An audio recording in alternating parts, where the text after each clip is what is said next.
നമസ്കാരം സുലൈമാൻ ചേട്ടാ. ഓക്കെ ചേട്ടാ, ഞാന് ക്രൈം ഓൺലൈനിൽ നിന്നാണ് വിളിക്കുന്നത്. അപ്പോ നമ്മള് ഈ പറയുന്ന ബാലഭാസ്കറിന്റെ മരണത്തിന് ശേഷം ഇപ്പോൾ ഒരു നീണ്ട 6 വർഷങ്ങൾക്ക് ശേഷം, അല്ലെ 6 വർഷമല്ലേ ആയിരിക്കുന്നത്, 2016. അതെ, ഈ 6 വർഷങ്ങൾക്ക് ശേഷം ഈ കേസ് പിന്നീട് വീണ്ടും പിന്നെ ഒന്നുകൂടെ ഒന്ന് വന്നിരിക്കണം. അദ്ദേഹത്തിന്റെ ഭാര്യയുടെ സ്റ്റേറ്റ്മെന്റ് ഒക്കെ ടിവിയിലൊക്കെ വന്നു, നമ്മള് മനോരമ ചാനലിലൊക്കെ വന്നു, നാം അത് കേട്ടു. അതിന് ദൃക്സാക്ഷിയായ ഒരു വ്യക്തിയാണ് ഈ അപകടം നടന്ന ഇപ്പൊ കലാഭവൻ സോബിയെ പോലെ താങ്കളും ഇതിന്റെ ഒരു ദൃക്സാക്ഷിയാണ്. ചേട്ടാ, ദൃക്സാക്ഷിക്ക് ഒരുപാട് കാര്യങ്ങൾ ഈ പറയുന്ന ഊഹാഭോഹങ്ങൾ ഒക്കെ കാണും.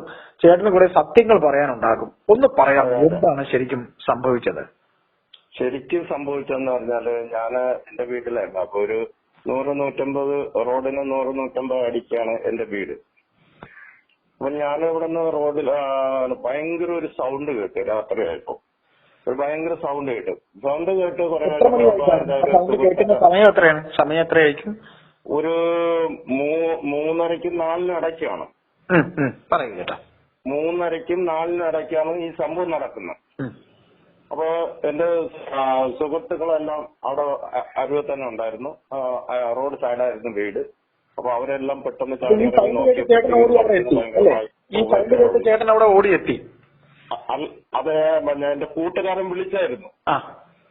അപ്പൊ ഈ ബാലഭാസ്കരനെയും ഭാര്യയും കുട്ടി ആദ്യം അവര് രക്ഷിച്ച് കയറ്റി വിട്ടു, പോലീസുമായിട്ട് കൊണ്ടുപോയി. അത് കഴിഞ്ഞ് ഞാൻ ചെല്ലുന്ന സമയത്ത് ബാലഭാസ്കരനെ എടുത്ത് റോഡിൽ കിടത്തിയിരിക്കുകയാണ്, ഭാര്യ ആംബുലൻസിലും കിടത്തിയിരിക്കുന്നു. അപ്പൊ ഞാൻ പെട്ടെന്ന് പഴയ റോഡിലോട്ട് വണ്ടിയും വെച്ചിട്ട് ചെന്ന് നോക്കുമ്പോഴത്തേക്ക് ബാലഭാസ്കരനാണ് റോഡിൽ. അപ്പൊ പുള്ളി ചെരിഞ്ഞാണ് കിടക്കുന്നത്. അപ്പൊ ഞാൻ അങ്ങോട്ട് പെട്ടെന്ന് മുഖത്തൊന്ന് നോക്കിയിട്ട് വീണു അങ്ങോട്ട് ആംബുലൻസിന്റെ അടുത്തോട്ട്. അപ്പൊ ഞാൻ ഇതാ ചോദിച്ചു, ഇതൊരു സ്ത്രീയാണെന്ന് പറഞ്ഞു.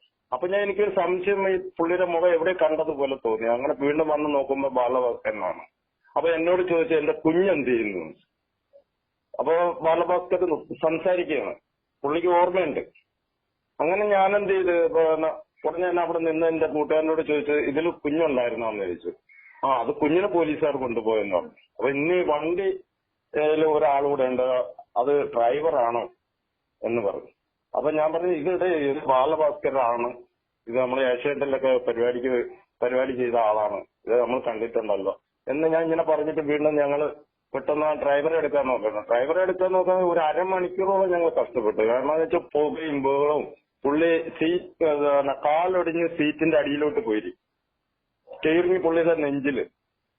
പുള്ളി ഒരു വെർമോടെ ഒരു ടീഷർട്ട് വന്ന് അരമണിക്കൂറോളം ഞങ്ങൾ കഷ്ടപ്പെട്ട് എടുത്ത് പുള്ളിയെ കയറ്റി വിടുകയും ചെയ്തു. അത് കഴിഞ്ഞിട്ടാണ് ബാക്ക് ബാലഭാസ്കറിന്റെ വണ്ടിയിൽ വന്ന് നോക്കുമ്പോൾ ബാക്ക് ഗ്ലാസ് പൊട്ടിയിട്ടുണ്ട്. നല്ല അടിച്ചു പൊട്ടിച്ചതുപോലെ ഉണ്ട്. നോക്കുമ്പോ ഒരു 6-7 പെട്ടികളുണ്ട്. അപ്പൊ അത് അപ്പോഴത്തന്നെ ഞാൻ പോലീസുകാരെ പറഞ്ഞു, സാറേ ഇതിനകത്ത് പെട്ടികളുണ്ടെന്ന് പറഞ്ഞു. അപ്പൊ തന്നെ പോലീസുകാർ വന്ന് ബാക്കിൽ കൂടെ ഞാനും കൂടെ നുള്ളി പറക്കി വെച്ച് കൊടുത്തു വിടുകയും ചെയ്തു.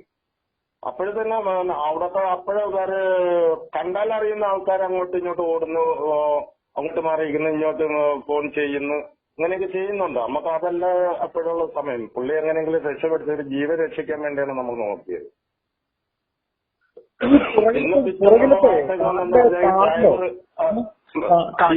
ഇടയ്ക്കൊന്ന് ചോദിച്ചോട്ടെ, കാറിന്റെ പുറകിലത്തെ ജനൽ അടിച്ചു പൊട്ടിച്ചതുപോലെയാണ് കാണപ്പെട്ടത് അല്ലേ? കാണപ്പെട്ടത്. അപ്പൊ അതില് 6 പെട്ടികളുണ്ടായിരുന്നു. ഫ്രണ്ട് ഇടിച്ച് തകരുകയാണ് ചെയ്തത്. ഫ്രണ്ടെന്ന് പറഞ്ഞാൽ ഇടിച്ച് കീറിയ. പക്ഷെ അത് നമുക്ക് സത്യം പറഞ്ഞാൽ അപ്പോഴും നമുക്ക് പിറ്റേന്ന് ഞാൻ പറഞ്ഞു, ഇതൊരു സ്വാഭാവികമാണ്, ഒരു ഡ്രൈവർ ഉറങ്ങിപ്പോയി ഇടിച്ചതൊന്നും അല്ല, ഇത് വേറെന്തോ ഉദ്ദേശമാണെന്ന് ഞാൻ ഇങ്ങനെ പറയുകയും ചെയ്തു. അല്ലായിരുന്നു. അപ്പൊ ഞങ്ങളെല്ലാരും ഇങ്ങനെ തന്നെ ചർച്ചകൾ ചെയ്തു.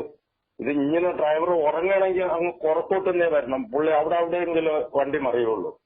അവിടെ 2 സൈഡ് നല്ല കുഴിയാണ്. പിന്നെ അതിന്റെ തൊട്ടിപ്പുറത്ത് വളവുണ്ട്. പിന്നെ അതുപോലെ തന്നെ ഈ മരത്തിൽ ഇടിച്ച സമയത്ത് ആ മരത്തിന്റെ തൊട്ടിപ്പുറത്ത് ഒരു ചെറിയ ചായക്കടയിൽ എന്റെ ഒരു കൂട്ടുകാരൻ സുഹൃത്തേന പുള്ളി അവിടെ കിടക്കുകയാണ്. ഈ കട ഇടിച്ച് പറിച്ചോണ്ട് കയറണം, അതും കയറിയിട്ടില്ല. അപ്പുറം 2 വീടുണ്ടായിരുന്നു, അതൊന്നും ഇടിച്ചിട്ടില്ല. കറക്റ്റ് ഈ മരത്തിൽ തന്നെ ഇടിച്ചിട്ടുണ്ട്. പിന്നെയാണ് ഇതിന്റെ ഓരോ നൂലാമാലകൾ ഇങ്ങനെ വന്നോണ്ട് അപ്പൊ പിന്നെ പിറ്റേന്ന് എന്നെ മംഗലാപുരം പോലീസ് സ്റ്റേഷനിൽ എന്നെ വിളിച്ചു. ഞാൻ അവിടെ ചെന്നിട്ട് ഇതേപോലെയാണ് കാര്യം പറഞ്ഞത്. ബാലഭാസ്കറിനെ എടുത്ത് കിടത്തിയിട്ടുണ്ട്.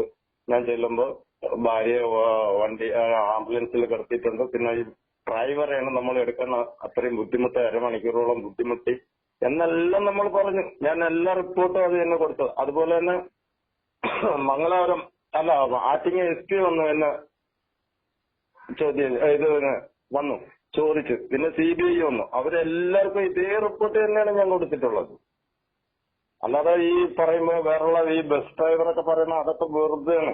അതിനുശേഷം തന്നെ ഇപ്പൊ വന്നപ്പോഴാണ് ഞാൻ വീണ്ടും യൂട്യൂബിൽ ഇങ്ങനെ എന്റെ ഒരു കൂട്ടുകാരൻ പറഞ്ഞു, സുലൈമാൻ നിന്റെ ഇതൊക്കെ ഇങ്ങനെ നടക്കുന്നത്, ഇത് ചർച്ചകളൊക്കെ വേറെയാണ് എന്നിങ്ങനെ പറഞ്ഞു. അപ്പൊ ഞാൻ അങ്ങനെ യൂട്യൂബ് സെർച്ച് ചെയ്തപ്പോഴാണ് ഇത് കണ്ടത്. അങ്ങനെയാണ് ഞാൻ അങ്ങോട്ട് വിളിക്കാനും കാരണം ഇത് സത്യസന്ധമല്ല. ഇത് പ്ലാൻഡ് ആയിട്ടുള്ള കൊലപാതകമാണ്.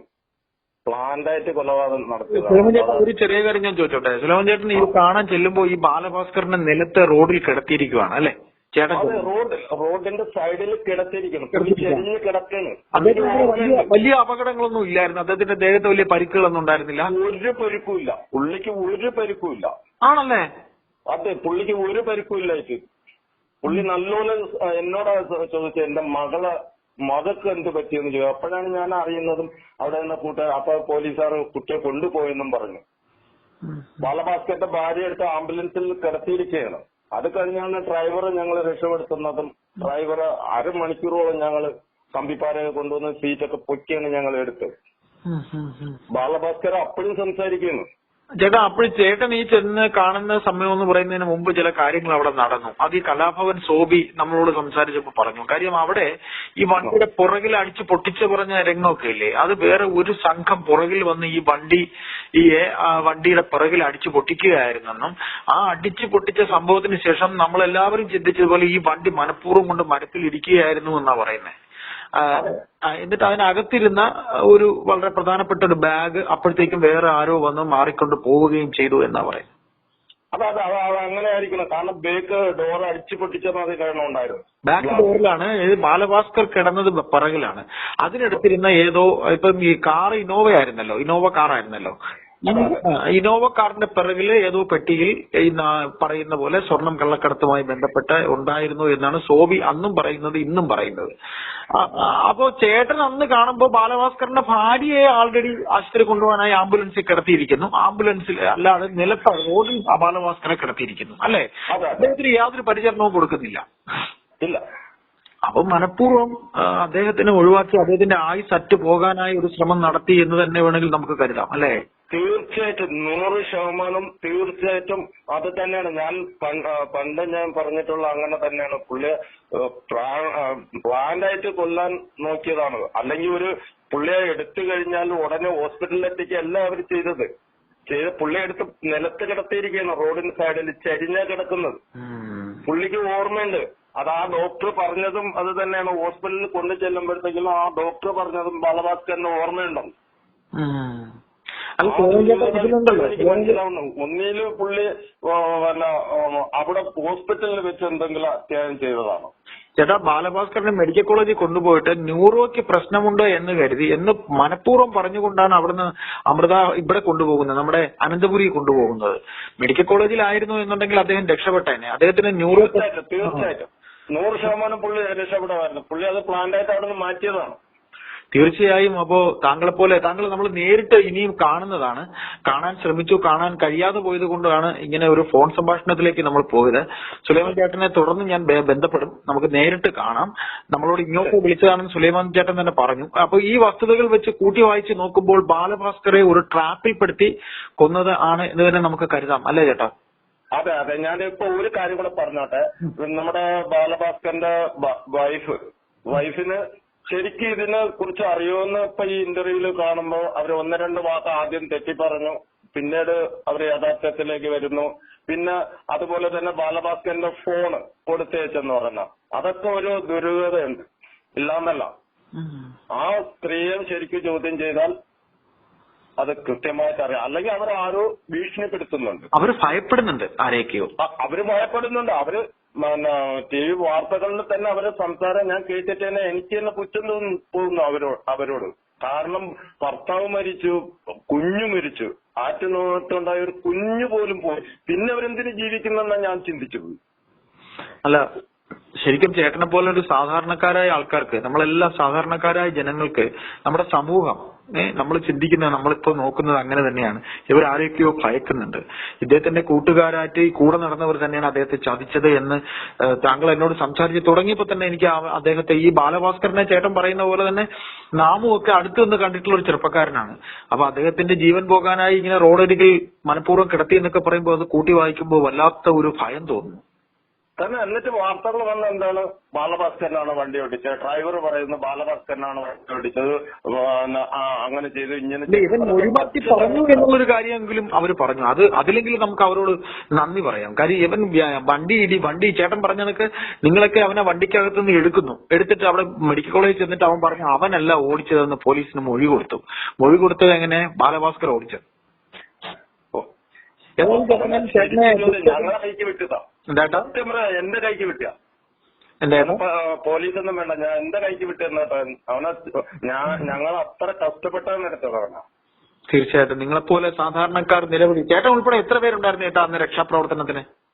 അന്ന് ഞങ്ങൾ ഈ കാറിൽ നിന്ന് എടുക്കാൻ തന്നെ 4 പേരാണ് ശ്രമിക്കുന്നത്.